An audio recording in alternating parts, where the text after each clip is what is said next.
13 ফেব্ৰুৱাৰীত চৰাইদেউ মৈদামক বিশ্ব ঐতিহ্য ক্ষেত্ৰ হিচাপে ঘোষণা আনুষ্ঠানিক স্বীকৃতি পত্ৰ প্ৰদান কৰিব ইউনেস্কোৱে পেৰিছত থকা ইউনেস্কোৰ মুখ্য কাৰ্যালয়ত প্ৰদান কৰিব এই স্বীকৃতি পত্ৰ অসম চৰকাৰৰ হৈ এই পত্ৰ গ্ৰহণ কৰিব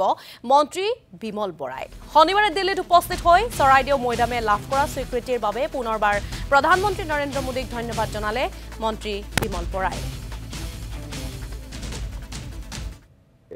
আমাৰ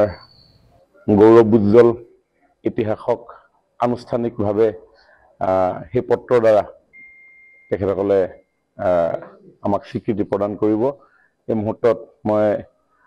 অসমবাসীৰ লগতে আমাৰ দেশবাসীকো কৃতজ্ঞতা জনাইছো মাননীয় প্ৰধানমন্ত্ৰী নৰেন্দ্ৰ মোদী ডাঙৰীয়া তেখেতৰ বলিষ্ঠ নেতৃত্বৰ বাবে এইখিনি সম্ভৱ হৈ উঠিল আৰু মাননীয় মুখ্যমন্ত্ৰী ডক্টৰ হিমন্ত বিশ্ব শৰ্মা ডাঙৰীয়াৰ নেৰানেপেৰা প্ৰয়াসৰ ফলত 2014 চনতেই টেন্টেটিভ লিষ্টত অন্তৰ্ভুক্ত হোৱা এই বিশ্ব ঐতিহ্য ক্ষেত্ৰ মাত্ৰ 3টা বছৰৰ ভিতৰত 2021 চনৰ পৰা আৰম্ভ হৈছিল ডছিয়াৰ প্ৰস্তুত কৰাৰ পৰা আৰম্ভ কৰি অন্যান্য কাম কাজ